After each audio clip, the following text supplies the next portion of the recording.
All right. 3, 2, 1, we're live. How's it going, everybody? Say everybody, there's 0 people here right now, so. Oh, 1 thumbs up, 0 people. How does that happen? Cheryl Lewis, how you doing? Welcome to Thursday live stream. Hope you have a good day.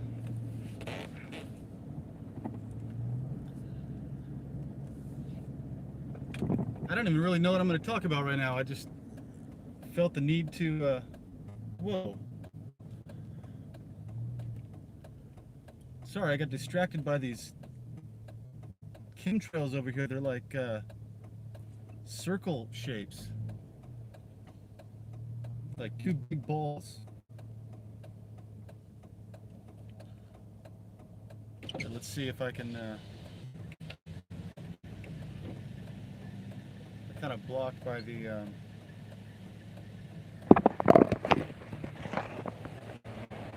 see those?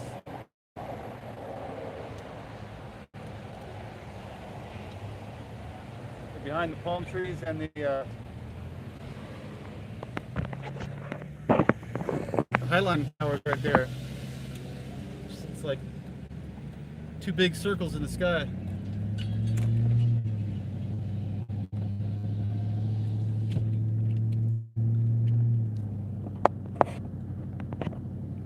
You know, I've really not seen a lot of chemtrails here on the west side of Phoenix much lately. I usually keep an eye on that stuff when I grew up near Edwards Air Force Base when I was a little kid. I'd always watch the jets fly over, and I mean, because they were right there. We'd hear sonic booms all the time. See all kinds of different aircraft.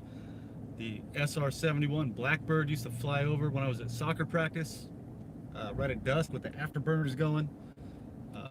Seeing the space shuttle land in person, out by the runway, special passes and all that stuff. Seen a lot of airplanes in my life. So I've been looking up at the sky for over 40 years. And they never used to make a trail that stayed in the sky for hours or the entire day. It was a contrail, which is just basically condensation from the jet exhaust that freezes because of the high altitude, and then those ice particles melt away within minutes and they're gone. And now these things that they spray stay there forever, and they spread out and turn into like these little miniature clouds. But we haven't had too many. It looks like there's a few. There's an X up here. We've got some, yeah, we've got one over here that looks like it turned into a cloud, spread out, turned into a cloud. And then these 2 big balls right over here. Let's see if you can see them a little bit bigger. Bigger, better.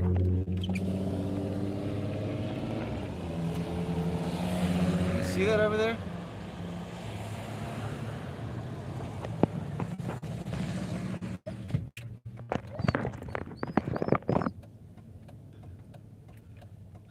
So who knows what that's all about? None of us know. They don't talk about it on the news. What's up? What's going on? You want to say hi? Say hi. He never looks where I'm pointing. There you go. Say hi, Willie. So let's see. Yeah, we've got a few people here now. How's everybody doing? Hope you're having a good day. Willis, Cheryl said hi. Cheryl Lewis. Willis said hi. I don't know if you heard him. Oh, look at my image. Look how, oh, there we go. There we go. The lighting's a little better now. So I was pulling out of my neighborhood. I'm just out doing my normal errands. The only thing I do really in life when I leave my house, go to the post office, go to FedEx, go to pick my daughter up from school, go to softball games with her. I don't do much more than that anymore. I hardly even go to estate sales and garage sales, swap meets and stuff like that I used to like to go to. But yeah, I'm out doing that. My job done. But I was pulling out of the neighborhood and I saw these two big, beautiful semi trucks, big rigs, driving by. And one said Menards 21, and I can't remember what the other one said, but they were the NASCAR haulers. I realized, oh damn, the race is going on this weekend. So we've got a NASCAR national race going on a few blocks from my house this weekend. I guess the big race is on Sunday. And man, that would be fun to go to.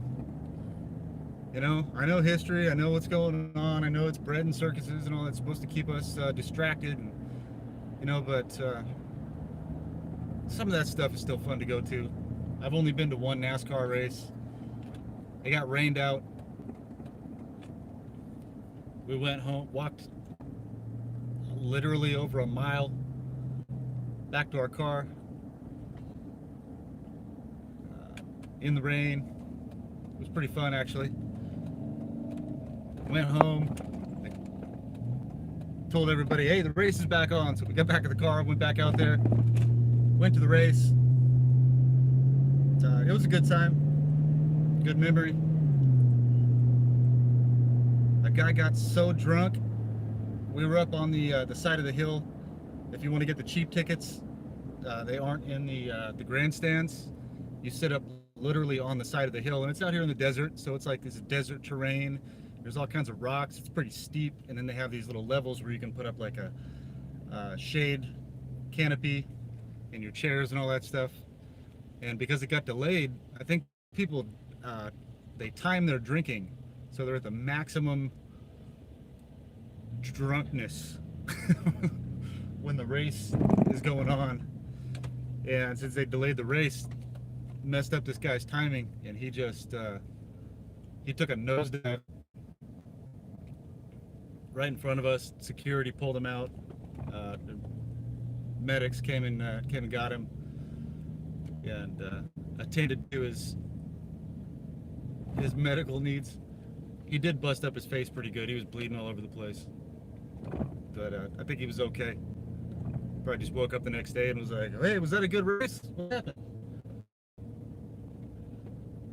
So, but yeah, the race is going on here in town, so there'll be a lot of traffic, a lot of congestion, a lot of people out there having a good time. It's kind of interesting, actually. They have this parking lot that is acres and acres. I don't know.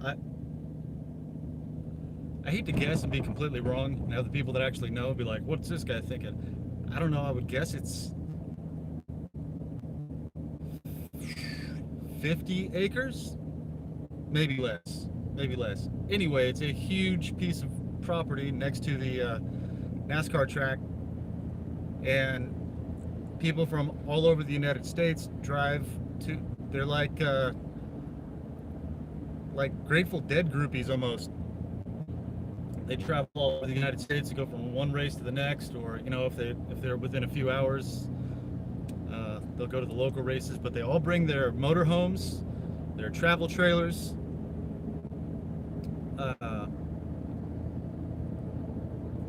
and they'll on their travel trailer or their motorhome, they will bring a flagpole, and then they'll put the flag of their favorite racer.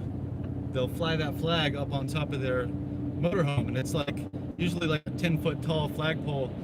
So if you drive by out there, it just looks like a scene from Mad Max, and just this huge parking lot full of motorhomes with all these flags flying in the wind. It looks really cool, actually. It's, you know, it's definitely something American. I know they don't do anything like, well, I shouldn't say anything like NASCAR. Yeah, NASCAR's only here in the United States. They have Grand Prix races and stuff like that in other countries, but I don't think there's anything like NASCAR.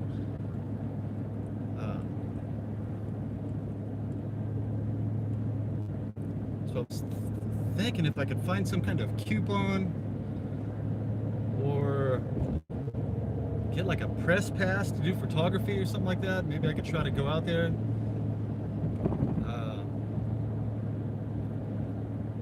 I don't know. I went to the Trump rally. There's 35,000 people there, and there were only 2 people out of all those people that did anything somewhat odd as far as the gang stalking, organized stalking, and harassment thing goes. I had a great day.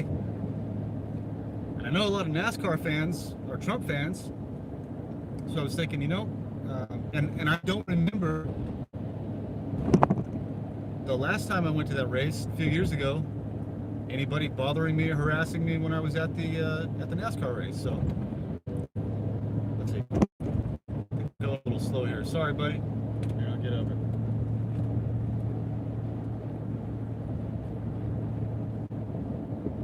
But you know, I really don't have the money to be doing that. Like I said, I just paid my rent a few days ago. Had about 40 bucks left in the checking account. It got real close. I wasn't sure if we were going to be packing up the trailer and trying to figure out which park we were going to be sleeping in this month. So, you know, but I miss doing stuff like that. I miss having the money to go, you know, go spend 12 bucks on a corn dog. That's no exaggeration. I think they were on sale that day because they got rained out, like 2 for $20 or something like that. I don't know. It was ridiculous, but you know, it's a business. They charge what people will pay. Yesterday I was on Caravan to Midnight with John B. Wells. It's a talk show that I've been listening to, I don't know, I'd say about a year and a half now, maybe a little more. Just listen to what he has on YouTube. And about 6 months ago, I was on the show talking about a lot of what I talk about here on my YouTube channel. And I can't remember how I ended up on that show. I think the producer, John Roberson, called me, or not called me, messaged me on Twitter regarding a comment that I had commented on one of his tweets. And then I ended up on the show and I talked for 3 hours. I think it was longer than 3 hours, something like that, which is, oh shit, I was supposed to go that way. Which is ridiculous for a talk show. A lot of people aren't going to, when they see 3 hours, I mean, that's a long movie, 3 hours. A lot of people don't even want to make it through that.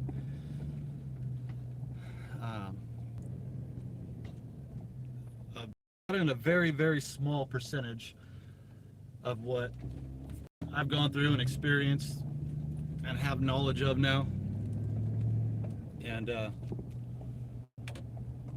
so he told me, hey, I'll have you back on the show again sometime.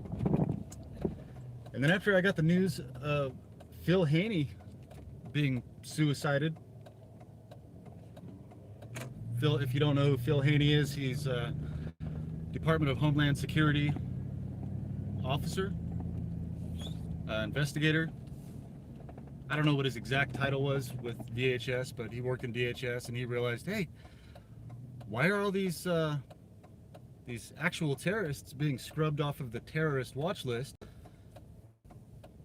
I'm going to keep some of this information and maybe blow the whistle. And he did. And I don't know, word on the street is he got some of that information to AG Barr or Durham, or in the hands of somebody that needs it. Possibly people that started QAnon, military intelligence.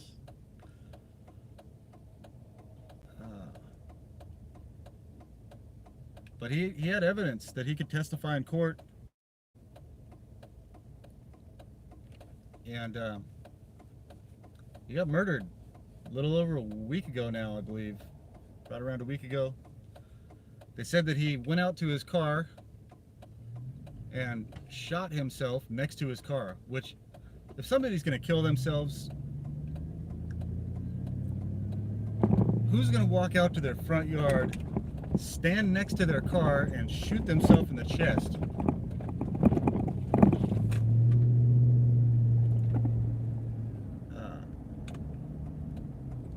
I'm pretty sure that's not how it usually goes down. So the initial report was that it was a suicide, and then I think there was enough pressure put on the powers that be to investigate that further, and now it has been unruled a suicide. So it looks like they're looking into that.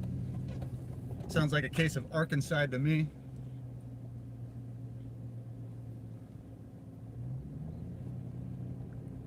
Phil Haney, yeah. Philiphaney. Philip Haney.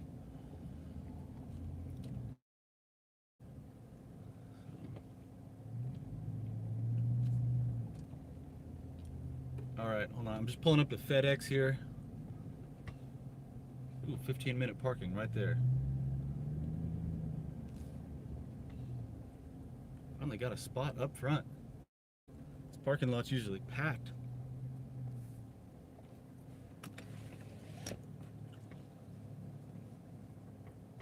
Alright, let's see. I don't know, you guys want to go into FedEx? Here, roll down Willie. The truck guard dog.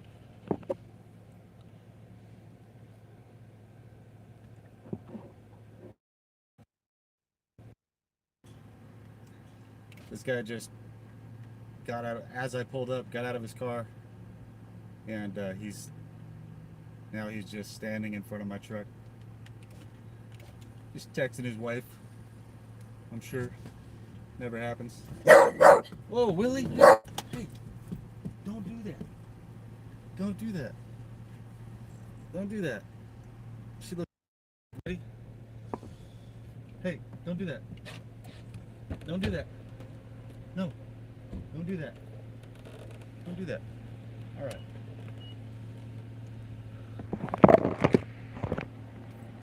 All right, you have water right here. Good to go with water. The window's down. Starting to warm up in Arizona a little bit. It was like almost 80 degrees yesterday.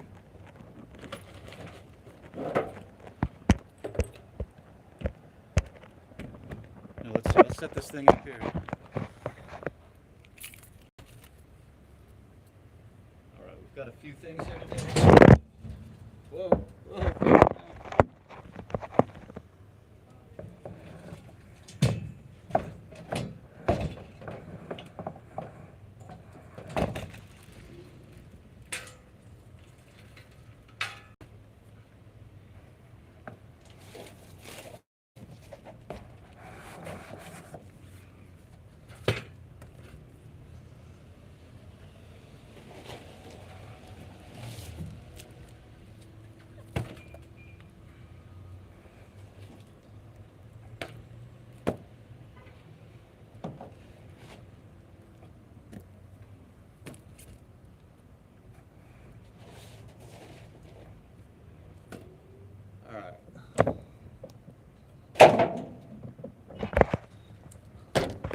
Alright, this isn't the post office, so I can leave my camera.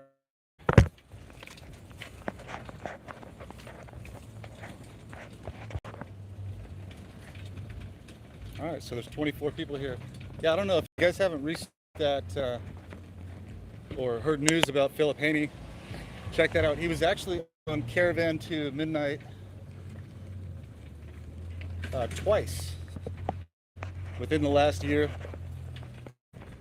talking about this whole Department of Homeland Security thing with John B. Wells.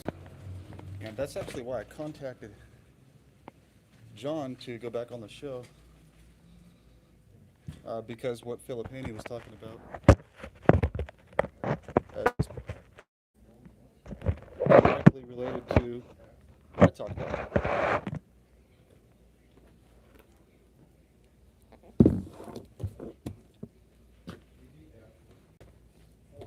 So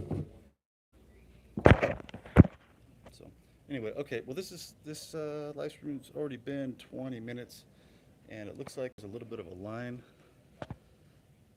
and I might be here for a while, so I don't want to make you guys just sit here with me. Why am I mailing all of these boxes? Hey, good reason for me to tell you about my store. So I have an eBay store called Hats Around the World, HATSAROUNDTHEWORLD. Just Google it, all one word, space eBay.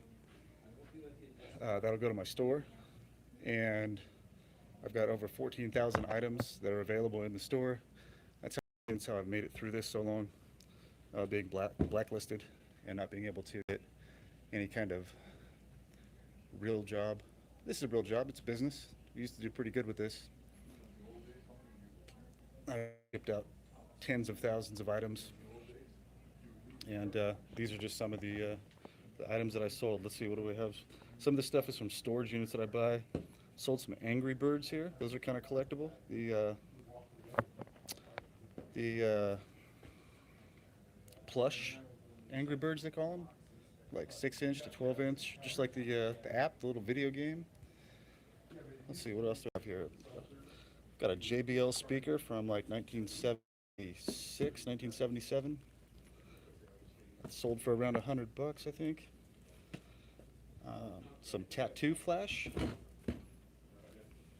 Like if you go to the tattoo shop, and there are images of the different tattoos up on the wall that you can pick one out that you want. And they usually have those in a binder at the tattoo shop. And one of the storage units that I bought was full of tattoo stuff. So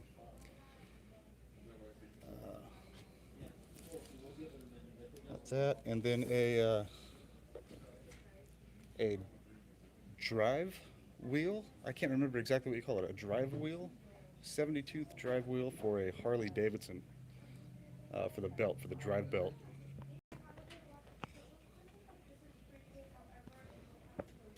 Got Mr. Illuminati shirt walking out right now. Funny. So, but yeah, so these are just some of the things that I sold that aren't baseball caps. All the baseball caps go through the post office, USPS, and then heavier stuff is cheaper with FedEx. So all this kind of stuff goes to FedEx. So yeah, check if you go to my website, barredin.us, barredin.us. A lot of this stuff is there. So, yep. If I can get some receipt or a receipt, I'd appreciate it. All right, everybody. I got to get to business. Have a good day. Talk to you later.